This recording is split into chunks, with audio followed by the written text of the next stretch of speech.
Father. Nathan's desperate cry echoed through the Anderson mansion's halls, immediately followed by the piercing sound of heart monitors. William Anderson sprinted down the corridors, his heart pounding in his chest. Each second dragged like an eternity as he rushed toward his son's room. The medical alarms screamed in his ears, dragging him back into the nightmare that had haunted him for the past 5 years. The night Ariana closed her eyes for the last time. No, not again. Not his son. Nathan was hunched over on the bed, his skin pale as paper, his trembling fingers clutching his chest. Mrs. Wilson, the nurse who had been caring for him for 5 years, was desperately trying to calm him, but the panic in her eyes betrayed her fear. The monitors blared incessantly, flashing red as the numbers on the screen spiraled into chaos. His heart rate is dangerously irregular, Mrs. Wilson reported, her hands shaking as she attempted to administer medication. We need to call an ambulance. No. William roared, his fear morphing into fury. I won't risk moving him. Call Dr. Reynolds. Now. He moved to the bedside, taking his son's icy hand in his own. Nathan, only 12 years old, looked even smaller and more fragile in that moment.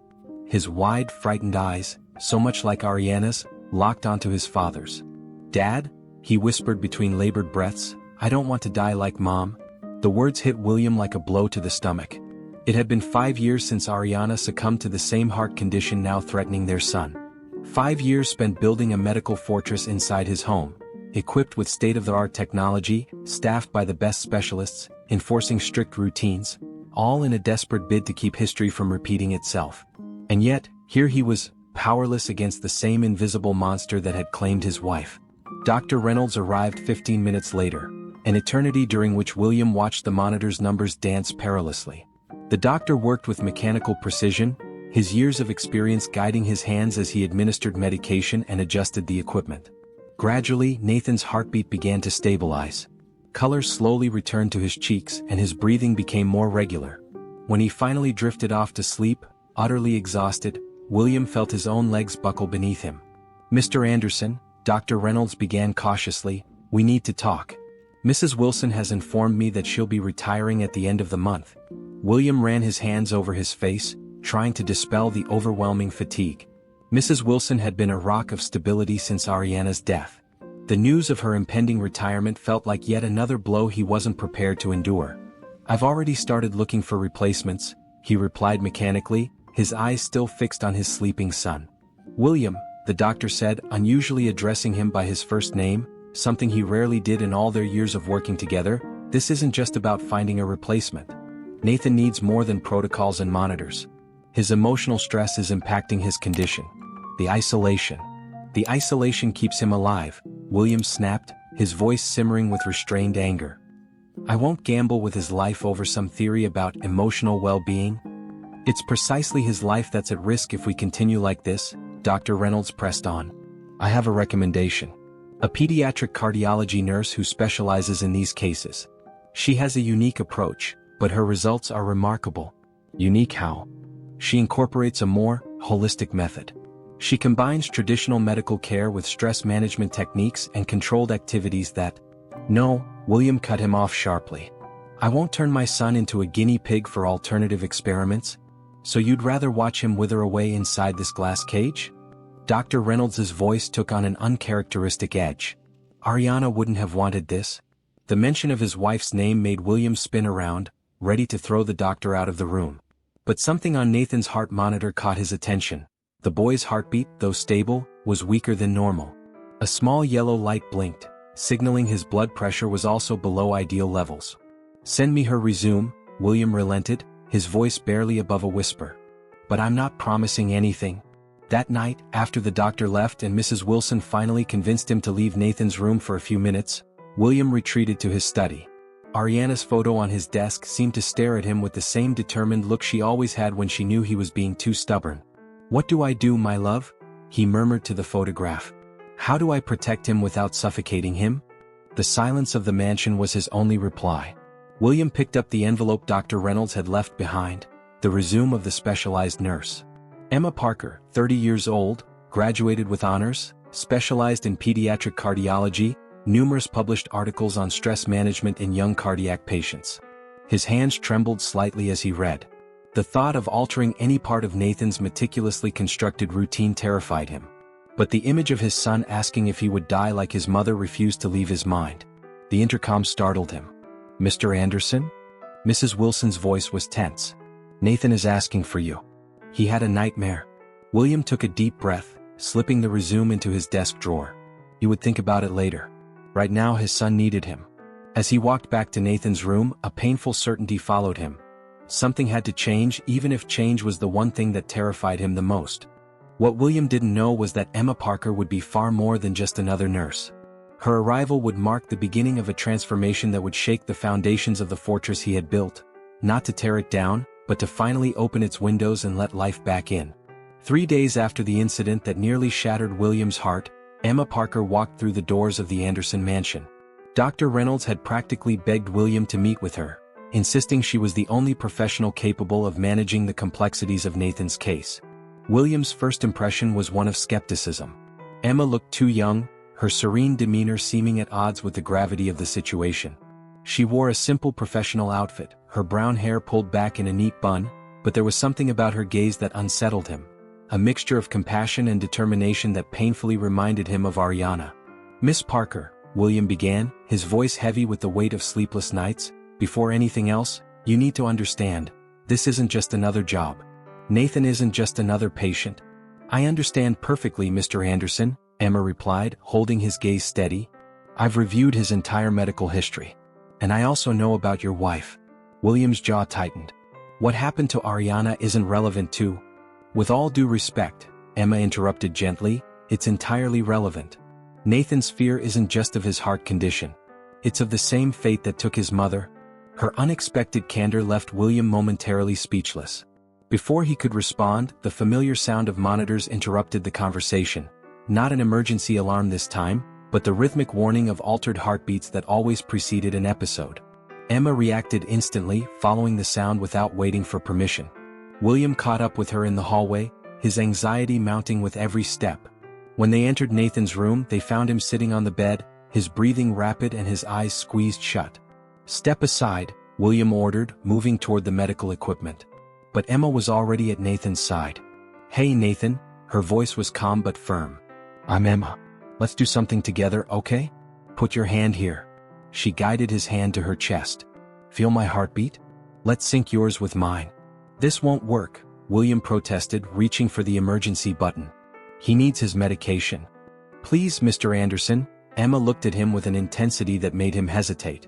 "Just 2 minutes? That's all I'm asking." Nathan, still holding his hand against Emma's chest, began to mimic her slow, measured breathing. William watched, torn between fear and fascination, as the numbers on the monitor gradually started to stabilize. "That's it," Emma encouraged, her voice soft and soothing like a lullaby. "Your heart knows what to do. It just needs a little reminder sometimes, like a conductor helping the orchestra find the right rhythm." Slowly, color returned to Nathan's face. His breathing normalized, and when he finally opened his eyes, there was something different in them. Not just relief, but a spark of understanding.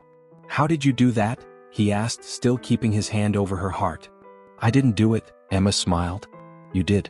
Your body knows how to heal, Nathan. Sometimes it just needs a little help remembering." William stood motionless, watching the scene with a mix of emotions he couldn't name. For 5 years he had treated Nathan's heart like a ticking time bomb, something to be monitored and controlled with medication and strict protocols. Seeing another approach succeed was both liberating and terrifying. "Mr. Anderson?" Emma's voice pulled him back to the present. "Can we speak privately?" In the hallway, away from Nathan's ears, Emma spoke with a candor few dared to use with William Anderson. "What happened to Ariana was a tragedy," she began. "But turning this house into a hospital won't stop Nathan from meeting the same fate. In fact, it might be accelerating exactly what you fear the most." "You have no idea what you're talking about," William replied, his voice trembling with restrained anger. "I do," Emma calmly retorted. "I've spent the last 8 years studying how stress and fear affect heart patients. Nathan isn't having episodes just because of his condition. He's having them because he lives in a constant state of alert, waiting for the next attack. And what's your suggestion? Ignore the risks? Let him play like a normal child until his heart?" "My suggestion," Emma interrupted, "is to find a balance. Nathan needs the medication and monitoring, yes. But he also needs to learn to trust his own body, to not live in constant war with it. William felt the tears he'd been holding back for days finally threatening to fall. "I can't lose him," he whispered, his voice breaking. "I can't go through this again." Emma's gaze softened. "Then let me help. I'm not asking you to abandon the medical protocols, I'm asking you to complement them. Nathan needs more than to survive, he needs to live." At that moment, an unexpected sound came from the room: laughter. Nathan was laughing at something he saw through the window, a sound so rare in recent years that William had almost forgotten what it was like. "When can you start?" he asked, his eyes not leaving the bedroom door. "I've already started," Emma simply replied. That night, after Emma left and Nathan fell asleep, William found something new on his son's bedside table: a small journal with a note attached to the first page. To record the beats of his heart, not the numbers on the monitor but the moments that make him smile. "Emma." William closed the journal, feeling a familiar mix of fear and hope. Emma Parker was about to completely change the dynamics of the Anderson household, and he wasn't sure if he was ready for that. But as he listened to Nathan's calm breathing in his sleep, something that hadn't happened in weeks, he realized that maybe, just maybe, change was exactly what they needed. What he didn't know was that that day would mark the beginning of a journey that would transform not only Nathan's life but his own. Emma wasn't there just to care for a weakened heart. She was about to teach both father and son that sometimes the strongest hearts are those that learn to beat to the rhythm of hope, not fear. The sound of glass shattering echoed through the Anderson mansion like a gunshot. William, who had been in his office reviewing documents, jumped up in shock. His first instinct was to rush to Nathan's room, but the noise came from the opposite direction: the living room. "What's going on here?" His voice thundered as he entered the room. The scene before him made his blood run cold. Nathan was standing, surrounded by shards of glass from what had once been a decorative vase. But it wasn't the broken vase that made William's heart stop for a moment. It was seeing his son holding a tennis ball, something strictly forbidden inside the house. Emma was by Nathan's side, her hand protectively on his shoulder. "Mr. Anderson, I can explain." "Explain?" William cut her off, his voice trembling with anger. "Explain how you allowed my son to engage in physical activity without medical supervision? How you let him expose himself to this kind of risk?" "Dad, it was my fault." Nathan tried to intervene, but William was already moving forward, yanking the ball from his son's hands. "Nathan, go to your room. Now." His voice left no room for argument. "But Dad?" "Now." Nathan looked at Emma, who nodded slightly. As he left, his heavy footsteps on the stairs revealed his frustration. William turned to Emma, his eyes blazing with fury. "You're fired?" Emma didn't move. "No, I'm not." "What did you say?" William took a step toward her, his voice dangerously low. "I said I'm not fired," Emma repeated calmly. "Because if you fire me now, you'll be proving that you still don't understand what Nathan truly needs. What he needs is to survive. What he needs is to live."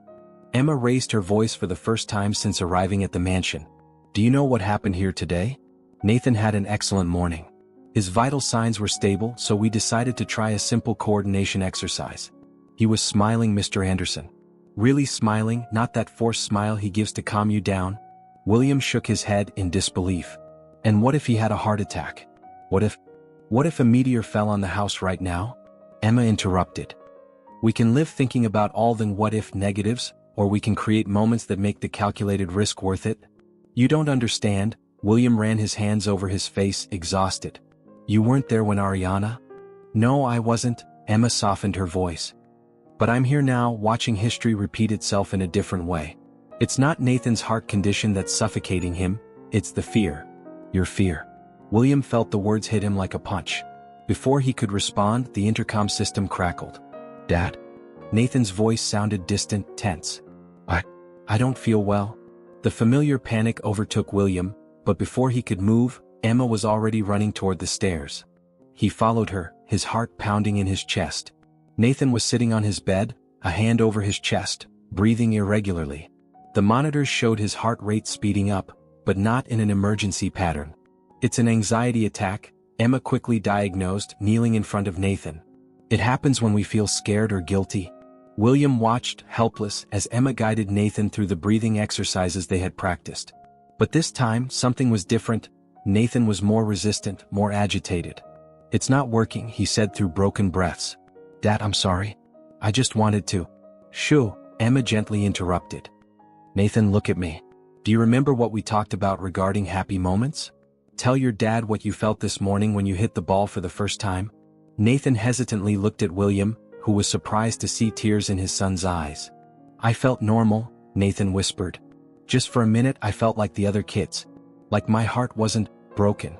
The words hit William like a lightning bolt. Suddenly he saw his son not as a patient to be protected, but as a child desperately yearning for moments of normalcy. Your heart isn't broken, Emma said firmly, holding Nathan's hand. It's different, yes, but it's still capable of feeling joy, excitement, love. Isn't that right, Mr. Anderson? William felt the weight of the moment. He slowly approached the bed and, for the first time in a long while, truly looked at his son.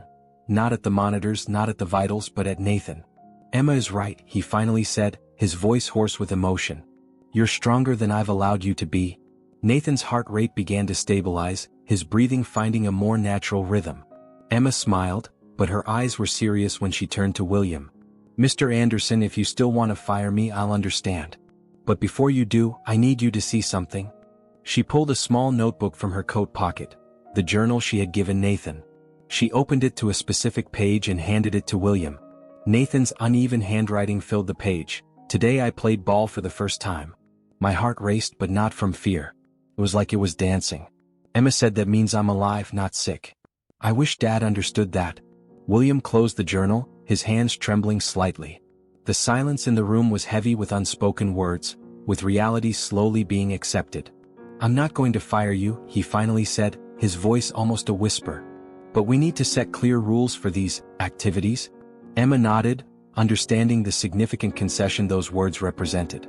Of course, we can develop a structured plan with constant monitoring and well-defined limits. Nathan, who had been quiet, looked hopefully at his father. Does that mean I can keep playing? William felt a reluctant smile form on his lips. It means we'll try. Together. What William didn't realize at that moment was how that simple word, together, would change everything. It wasn't just permission for Nathan to explore his limits more freely, it was the first step William had taken out of his own prison of fear. Emma silently watched father and son, a quiet satisfaction in her gaze. Their battle was far from over, but an important victory had been won that day. The protective wall William had built was beginning to show its first cracks, and through them, small rays of hope were finally beginning to break through. The news arrived on a Thursday morning, like a lightning bolt in a clear blue sky. William was in his office reviewing financial reports when Emma entered without knocking, something she never did. Her face carried an expression he couldn't decipher, a mix of determination and apprehension. Mr. Anderson, we need to talk about Nathan's birthday. William felt his whole body freeze. Nathan's 13th birthday. The number hammered in his mind like a dark omen. The same age Ariana had been when the first severe symptoms had appeared, when his world had started to crumble. There won't be a celebration, he replied with calculated coldness, his fingers unconsciously tightening around the pen in his hand. You know that strong emotions can trigger? Nathan asked for a party, Emma interrupted, placing a carefully folded piece of paper on the table. In fact, he wrote you a letter. And before you say no, I think you should read it. William stared at the paper as if it were a bomb ready to explode.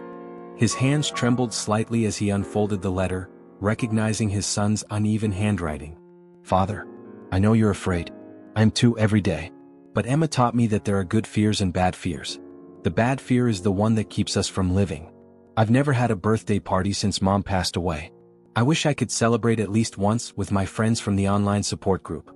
They understand me, Dad. They all have hearts like mine. Sometimes when we talk, I can imagine Mom smiling. She always said that laughter is the best medicine for the heart, didn't she? Please, Nathan. Nathan's last words hit William like a punch to the stomach. The memory of Ariana's voice echoed in his mind. She really used to say that, always with that smile that lit up her eyes. Friends? William forced his voice to stay steady, though inside he was in turmoil. What kind of friends are these? Emma pulled up a chair, sitting down in front of the table. There was something in her posture that suggested she was prepared for this battle.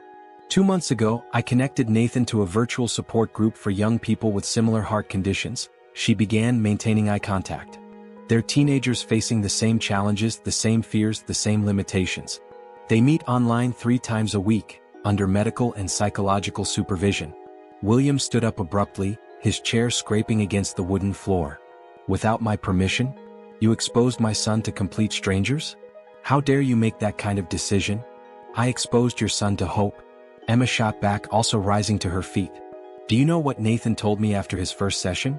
Emma, I'm not a monster. I'm not broken. There are others like me. He cried, Mr. Anderson. He cried because for the first time in years he didn't feel alone. The impact of the words made him stagger slightly. William leaned on the table, memories invading his mind without permission. He remembered Nathan at 8 years old, asking why he couldn't have normal friends.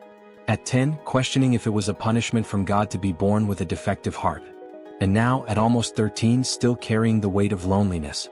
How many? His voice came out weaker than he intended. Pardon? How many friends does he want to invite? 5, Emma replied, her tone softening. Each with their own story of overcoming. There's Sophie, who went through 3 heart surgeries and now practices adaptive swimming. Marcus, who uses his artistic talent to create comic books about superheroes with pacemakers. Lucy, who makes videos teaching other young people how to cope with anxiety and crises. Thomas, who... Enough, William raised his hand, feeling overwhelmed. How would this party work? Logistically speaking. Emma's face subtly lit up. She took a folder from her bag, revealing a meticulously prepared plan that made William think of his own business projects. I've researched everything. The party would be right here, where we have all the necessary facilities. Controlled timing from 2 p.m. to 5 p.m., with scheduled breaks for rest. Soft background music, selected not to exceed certain beats per minute. 2 nurses on duty besides me, each responsible for monitoring 2 guests. Food specially prepared to meet all dietary restrictions. And? Emma hesitated briefly. And I have a special suggestion for the cake. Nathan mentioned that Ariana used to make heart-shaped cakes, with a different message each year. William felt his legs give way. He had to sit down again, his defenses crumbling one by one. She used to say they were special hearts, he murmured almost to himself, because they were made of love, not muscle. Nathan never forgot that, Emma said softly. He keeps photos of her cakes in a box under his bed. Sometimes when he has trouble sleeping, he looks at them. The silence that followed was heavy, laden with unspoken emotions. William closed his eyes, trying to organize his thoughts, his fears, his hopes. Can I think about this? Of course, Emma nodded, standing up. However, by the door she turned one last time. Mr. Anderson? Tomorrow the group will have a video call at 10 a.m. If you'd like to observe discreetly, see for yourself. The next morning, William found himself standing at Nathan's bedroom door, half hidden, watching his son during the video call. The scene before him was surreal. Nathan wasn't just smiling. He was laughing openly, something William hadn't seen in years. On the screen, young faces shared stories, cracked jokes about heart monitors and complicated medications. I swear my dad almost had a heart attack when he saw me running up the stairs, Marcus said, provoking laughter. His monitor beeped more than mine. Ugh, don't even get me started, Sophie replied, rolling her eyes. Last week, I had to explain to my mom that swimming won't make my heart sink. Seriously, sometimes I think they need therapy more than we do. Guys, you won't believe this, Nathan interrupted, his eyes shining in a way William had forgotten was possible. Emma taught me how to play ball last week. Ball. I thought my dad was going to faint, but it was the best feeling in the world. Way to go, Nathan. Lucy applauded. Remember what we always say?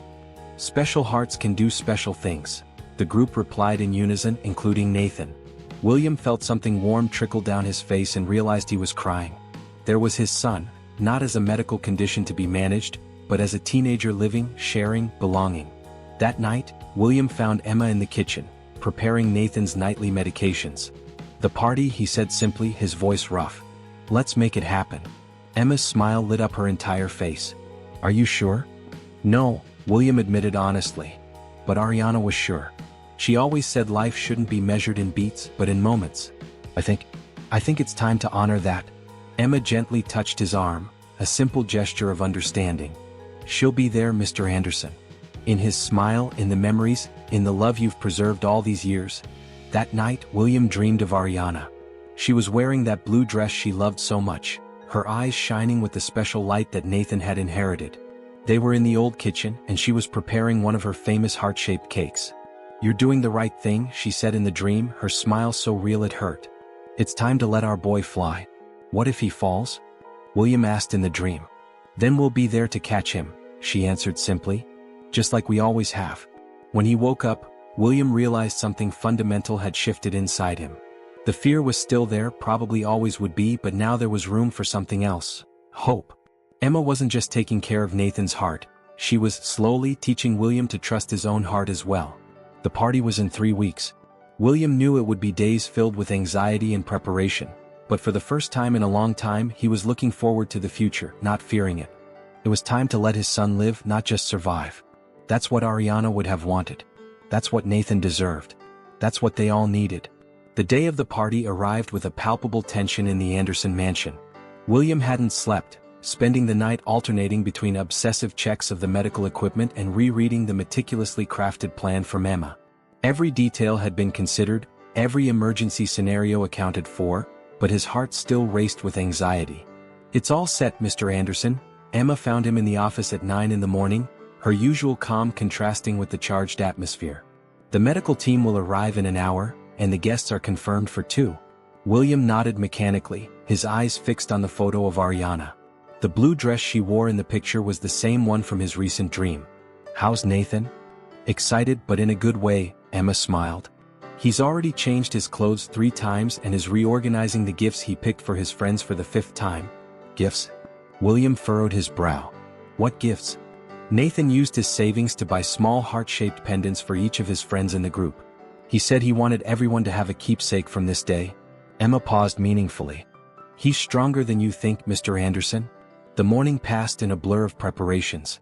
The main room was transformed into a cozy space, with comfortable armchairs strategically placed to allow for moments of rest. Portable heart monitors were discreetly installed, cleverly camouflaged among the decor in soft shades of blue, the color Nathan loved most. At exactly 2 o'clock, the doorbell rang for the first time. William, who had been watching from the top of the stairs, felt his heart leap as he saw Nathan practically run to the door, something that normally would have made him shout in concern. "Sophie?" Nathan's excited voice filled the room. "You really came?" A girl with red hair and a radiant smile entered, accompanied by a nurse. Despite her fragile appearance and the visible scar on her neck, the mark of her surgeries, there was a remarkable strength in her posture. "Of course I came. Wouldn't miss it for the world." She hugged Nathan carefully. "Plus, I needed to meet the famous overprotective dad you talk about so much." William felt his cheeks flush, but before he could react, more guests began to arrive. Marcus with his sketchbooks under his arm, Lucy carrying a small camera, Thomas shy but smiling, and finally Jake, the boy who had taught Nathan how to make jokes about heart monitors. The scene unfolding before William was surreal. 6 teenagers, each with their own battle against a rebellious heart, talking, laughing, and sharing stories as if they had been friends for years. Emma moved among them naturally, discreetly checking vital signs while participating in the conversations. "So this is the famous Happy Beats journal?" Sophie asked, flipping through the notebook Nathan proudly showed her. "Emma told us about it in the group. It's genius." "It was her idea," Nathan replied. "Now, whenever I feel my heart race in a good way, I write it down here. Like today, it's beating super fast, but it's from happiness." William felt a hand touch his arm and was surprised to see Dr. Reynolds standing beside him. "Impressive, isn't it?" the doctor commented. "Seeing how they turned their limitations into strength." The party was flowing surprisingly well. The scheduled breaks for rest happened naturally, with the teenagers alternating between moments of excitement and calmer periods. Emma had organized adapted activities, board games, drawing sessions with Marcus, even a small presentation by Lucy about her YouTube channel. Then came the moment for the cake. William felt his heart tighten when he saw the creation Emma had ordered, a heart-shaped cake, decorated exactly as Ariana used to do, with the message "Special hearts do special things" written in blue icing. It was at that moment that everything changed. Nathan, upon seeing the cake, suddenly turned pale. His eyes filled with tears and his breathing became irregular. The monitors began to beep, indicating a change in his heart rate. "Nathan?" Emma rushed over, but the boy was already struggling to breathe. "What?" "I miss her," he managed to say between gasps. I wish she were here." William felt the familiar panic rise in his throat, but before he could react, something extraordinary happened. The other teenagers moved as one, forming a circle around Nathan. "Breath with me, man," Marcus began, his voice calm. "Remember Lucy's exercise? 1, 2, 3. Close your eyes," Sophie added softly. "Feel our hearts beating along with yours. We're an orchestra, remember? Lucy took Nathan's hand and placed it over her own heart. Feel it? Mine dances sometimes too. You're not alone. William stood frozen, watching as his son's friends did naturally what he had never been able to do: help Nathan through a crisis without fear, with understanding and empathy born from shared experience. Gradually, Nathan's breathing normalized. When he opened his eyes, there were tears but also a trembling smile. "Sorry," he murmured. "I ruined the party." "Ruined nothing," Jake exclaimed. "That's totally normal. My first birthday after I found out about my condition, I had 3 crises. Now it's a story I tell to make everyone laugh. And look on the bright side," Thomas added with a mischievous grin. "Now you've got an epic entry for your Happy Beats journal. The day I found out I have the best friends in the world." Nathan's laugh, though still choked, was genuine. William felt something warm trickle down his face and realized he was crying. Emma appeared at his side, silently offering him a handkerchief. "You know what your wife wrote on the last cake she made?" she asked gently. William shook his head, unable to speak. "Love is the strongest medicine," Emma continued. "Nathan showed me the photo. And look at him now, surrounded by love, learning that his condition doesn't define him, that there are different kinds of strength." In that moment, as if he felt his father's eyes on him, Nathan looked up. Their gazes met, and William saw in his son's eyes something he had feared he would never see again: pure, genuine hope. "Dad," Nathan called, his voice still trembling. "Come take a picture with us? Please?" William slowly made his way down the stairs, his legs heavy with the weight of emotion. When he reached the group, Nathan immediately grabbed his hand. "Thank you," his son whispered, "for letting me have this. Mom would be proud." The photo of that moment, 6 smiling teenagers, each with their heart pendant, Nathan in the center holding his father's hand, and Emma discreetly in the background, would become one of the most treasured possessions of the Anderson mansion. Not just for the image itself, but for what it represented. The moment when William finally understood that protecting his son didn't mean shielding him from life, but rather giving him the tools and support to live it fully. What he didn't yet know was that this party would mark only the beginning of an even greater transformation. Emma had planted a seed of change that would continue to grow, challenging fears and pushing boundaries that once seemed insurmountable. But in that moment, all that mattered was his son's smile and the quiet certainty that somewhere Ariana was smiling too. 1 week after the party, something changed drastically at the Anderson mansion. What started as an apparently normal morning transformed into the most terrifying moment William had faced since Ariana's death. The first sign that something was wrong came when Emma didn't show up at her usual time. She was never late. William was about to call her when Mrs. Rogers burst into his office, pale as paper. "Mr. Anderson. It's Nathan. He's nowhere to be found." William's world stopped for a second. "What do you mean nowhere? The alarms?" "All the monitors were turned off," Mrs. Rogers replied, trembling. "And we found this in his bed." It was a note written in Nathan's rushed handwriting. "Dad, I need to do this. Just once. Please don't look for me. Emma knows where I am." William felt the blood freeze in his veins. He frantically dialed Emma's number, but it went straight to voicemail. This wasn't normal. Emma never turned off her phone, never went out of reach, never. "Call the police," he roared, but before Mrs. Rogers could move, his own phone rang. It was Sophie, Nathan's friend from the support group. "Mr. Anderson," her voice was heavy with concern. "You need to come to Memorial Hospital. Now." "Hospital?" The terror in his voice was palpable. "Is Nathan?" "Please," Sophie interrupted. "Emma asked me not to say anything over the phone. Just come." 5th floor, pediatric cardiac ward. The drive to the hospital was a blur of ignored red lights and honking horns.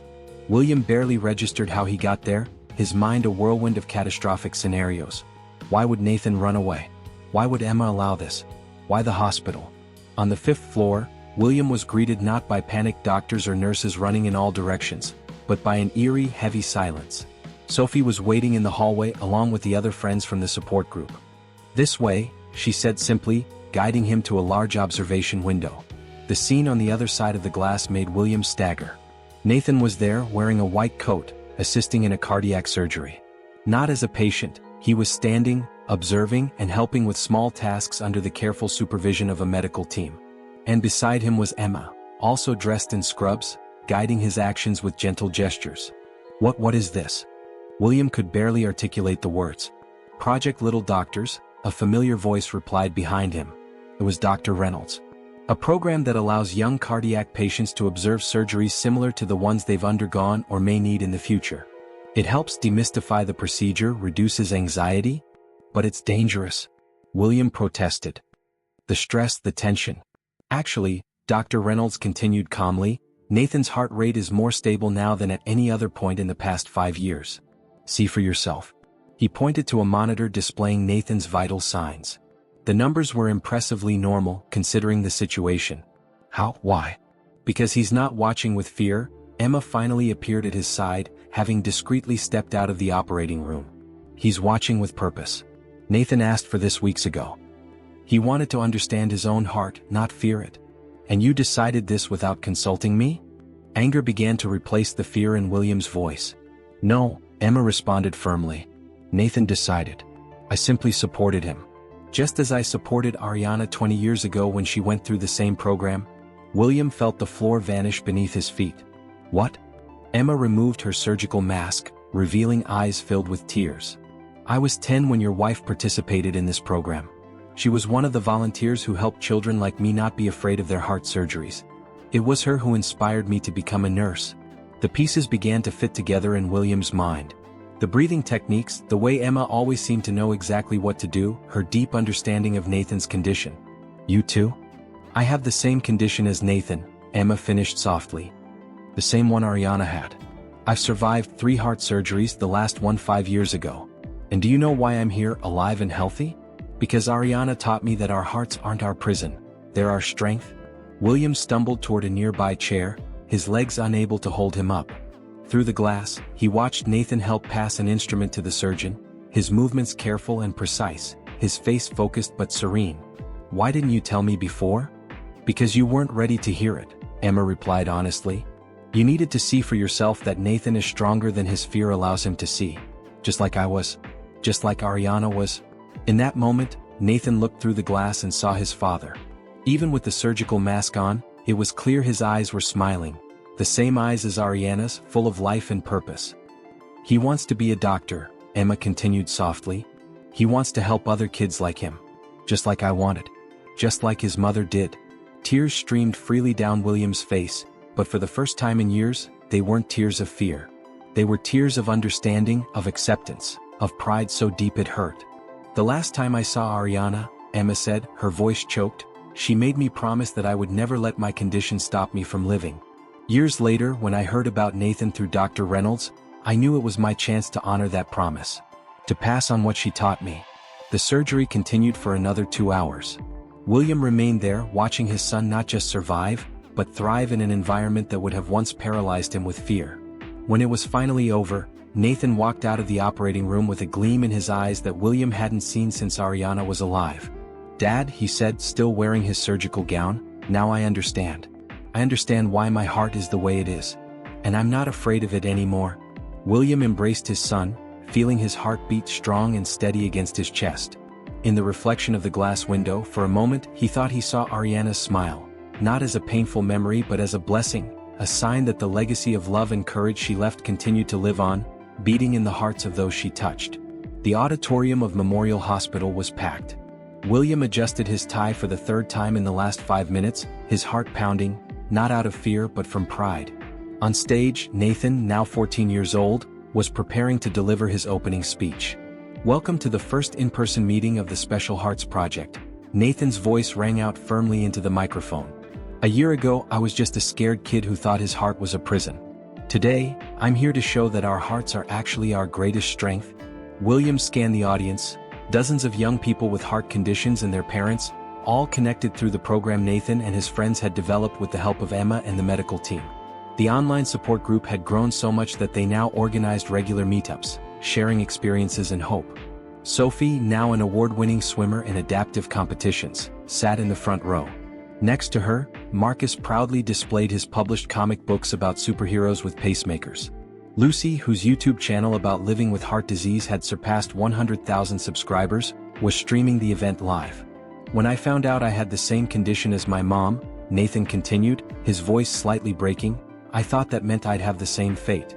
But I learned that our hearts don't define our story, they just add a special chapter to it. William felt a hand on his shoulder. It was Emma who now officially ran the hospital's emotional support program, in addition to continuing to care for Nathan. "He's extraordinary," she whispered. "Exactly like Ariana." William nodded, unable to speak. The past year had been a transformative journey for all of them. The Anderson mansion, once a fortress of isolation, was now a regular meeting place for the support group. The monitor room had turned into an activity room, where young heart patients could learn about their condition in a positive and empowering way. "But the greatest lesson I've learned," Nathan continued, his eyes meeting his father's in the audience, "is that special hearts need special care. Not just doctors and medicine, but love, understanding, and most importantly, the freedom to beat at their own rhythm." The presentation continued with other young people sharing their stories. Thomas, who had once barely been able to speak in public, now led workshops on anxiety management. Jake had become a composer, turning the sounds of heart monitors into music. During the break, William found Nathan surrounded by other parents, answering questions with a maturity that constantly amazed him. "How do you deal with fear?" a mother asked, holding her young daughter's hand. Nathan smiled, that smile so much like Ariana's.